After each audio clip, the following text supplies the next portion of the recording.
নমস্কার বন্ধুরা, কেমন আছেন সবাই? নিশ্চয়ই খুব ভালো আছেন। Welcome to my cooking channel মায়ের সহজ রান্নায় সবাইকে জানাই স্বাগত। আজকে আমি একটা মিক্সড ভেজ করব, যেটা আপনারা রুটি, পরোটা, নান সব কিছুর সঙ্গে যাবে, ভাতের সঙ্গেও মোটামুটি যাবে। মিক্সড ভেজ যখন প্রচুর পরিমাণে সবজি তো থাকবেই, আপনারা আপনাদের পছন্দের মতো সবজি নেবেন। আমি যেগুলো নিয়েছি সেগুলো হচ্ছে পনির, বেবি কর্ন, গাজর, একটুখানি টমেটো নিয়েছি আর কড়াইশুঁটি নিয়েছি। আপনারা চাইলে আরও বেশি সবজি দিয়ে কিন্তু এটা করতে পারেন। আমি কোনো আলু বা অন্যান্য সবজি দিয়ে করলাম না, এই কটা সবজি দিয়ে আমি করব। আমি এখানে সাদা তেল দিয়ে করছি, খুব একটা বেশি তেল লাগবে না, মোটামুটি 1 টেবিল স্পুনের মতো দিলেই হবে।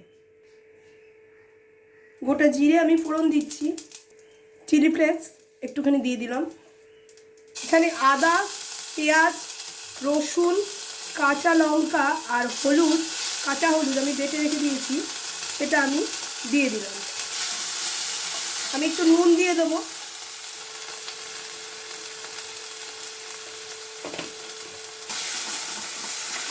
আমি একটু এই মশলাটাকে কষিয়ে নেব যাতে কাঁচা গন্ধটা চলে যায়।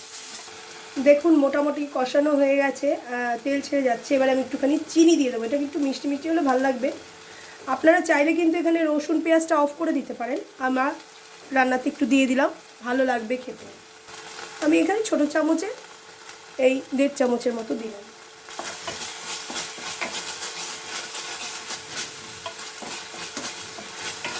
বেবিকর্ন দিয়ে অনেক রকমই রান্না হয়, কিন্তু এই বাড়িতেই এরকমভাবে রান্না করে খাবেন। বেবিকর্ন খাওয়া কিন্তু খুব ভালো, বাচ্চাদের পক্ষেও ভীষণ ভালো।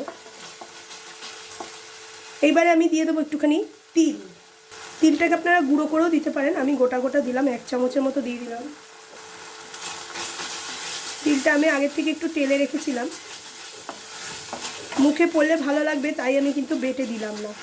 তিলের উপকারিতা সম্পর্কে আপনাদের এখন আর কিছু বলার নেই, আপনারা সবাই প্রায় ওয়াকিবহাল। রান্না এমন করবেন যেগুলো যেন শরীরের পক্ষে ভালো হয়, খেতে ভালো হয়। টেস্টি রান্না সবসময় যে শরীরের পক্ষে ভালো তা নয়, কিছু কিছু সময় কিন্তু হালকা পাতলা রান্না করবেন যেগুলো শরীরের পক্ষে ভালো। এখন সিজন চেঞ্জ হচ্ছে, সবার শরীর খারাপের একটা মুহূর্ত আসে। আমি এবারে সবজিগুলো সব দিয়ে দেবো। সবজিগুলো দিয়ে একটু নাড়াচাড়া করে নিতে হবে, কারণ আমি সবজিগুলো কোনোটাই সেদ্ধ করিনি।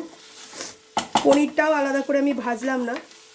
এই রান্নাটা কিন্তু আপনারা খেয়ে দেখবেন, একটু শুকনো শুকনো হয়, ভীষণ ভালো হয়। এখনই গন্ধটা এত সুন্দর বেরিয়েছে। আর কাঁচা হলুদটা কিন্তু ইমিউনিটি বুস্ট করে, এই সময় আপনারা খাবেন, শরীর অনেকটা ভালো থাকবে। আমি এইটা একটুখানি ভাজা ভাজা করে নেব। মোটামুটি দেখুন ভাজা ভাজা হয়ে গেছে। বেশি ঘাটতে গেলে কিন্তু পনির ভেঙে যাবে, পনিরটা কাঁচা আছে আমাদের। আমি এবারে সামান্য জল দিয়ে দেবো বেবিকর্ন আর গাজরটা সিদ্ধ হওয়ার জন্য।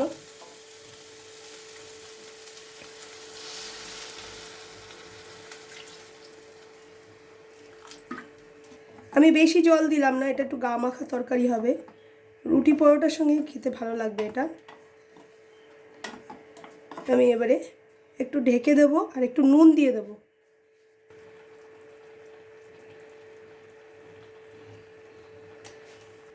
আপনারা যারা লঙ্কার গুঁড়ো খাবেন তারা লঙ্কার গুঁড়ো দিতে পারেন, সাদা এরকম রাখলেই কিন্তু বেশি ভালো লাগে খেতে।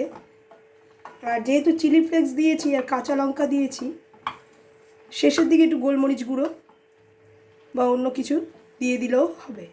আমি এখানে একটা ভাজা মশলা দেব, তার মধ্যে শুকনো লঙ্কার গুঁড়ো আছে। আমি এবার একটু ঢেকে রেখে দেবো সবজিগুলো সেদ্ধ হয়ে যাওয়া অবধি। দেখুন কত সুন্দর হয়ে গেছে। বেবিকর্ন সেদ্ধ হতে বেশি টাইম লাগে না, তবুও আপনারা অনেক পারলে আগের থেকে একটুখানি হাফ বয়েল করে নিতে পারেন বেবিকর্ন আর গাজরটা। আমি একসঙ্গেই সব কিছু দিয়ে দিলাম। মোটামুটি আমার সেদ্ধ হয়ে গেছে। বেবিকর্ন একদম কিন্তু গলে যাবে না, একটু কচকচে থাকবে।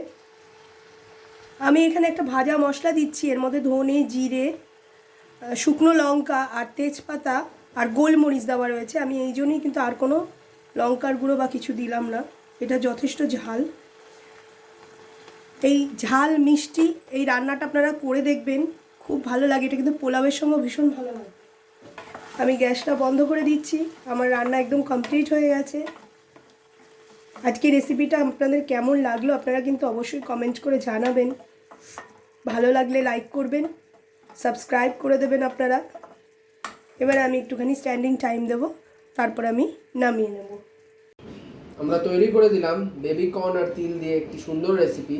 আশা করি আপনাদের সবার খুব ভালো লাগবে, কেন কি এটা খেতেই কিন্তু দুর্দান্ত হয় আর খুব হেলদি অ্যান্ড টেস্টি একটি রেসিপি। আর কম ইনগ্রেডিয়েন্টস দিয়ে কত তাড়াতাড়ি চটজলদি তৈরি হয়ে যায় রান্নাটা। আপনারা কিন্তু অবশ্যই ট্রাই করবেন রান্নাটা। এই রান্নাটা কিন্তু আপনারা সব কিছুর সাথেই খেতে পারবেন।